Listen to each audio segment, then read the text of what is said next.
Hey guys! So what we're going to do for Black and Purple Ministry is determine and understand the limit of absolute value of x divided by x, and if it exists. Well, if you try and plug it in already, it's 0 divided by 0. But absolute value is defined as x has to be greater or equal to 0, and x can be less than 0, which then makes the cut. It makes a lot of sense. Think of it as a piecewise function where there's a one-sided limit. A one-sided limit.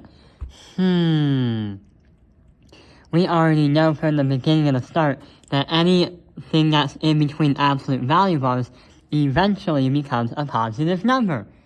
But here's another thing. If you try to do anything that's below 0 and look at the numbers leading up to 0, then you get a limit of -1.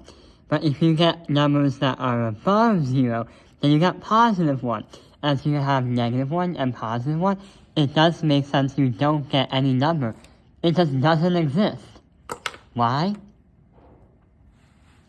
Right over here is what has happened.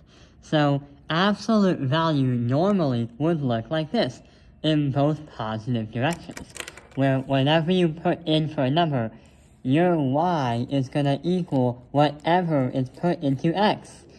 So that is going to be why it goes up. But what is really happening is right over here. You have any numbers leading from -infinity all the way to +infinity as 0. But also, 0 also goes to +infinity.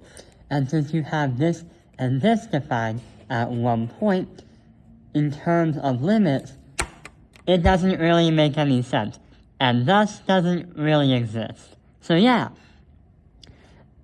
that's why we determined that, yeah, pretty much the absolute value of x divided by x doesn't really exist. So yeah, we're kind of stuck. But yeah, hey, we understood it. I hope this video has helped you understanding what doesn't exist. Thank you for watching Black and Purple Math and Ministry. Like and subscribe.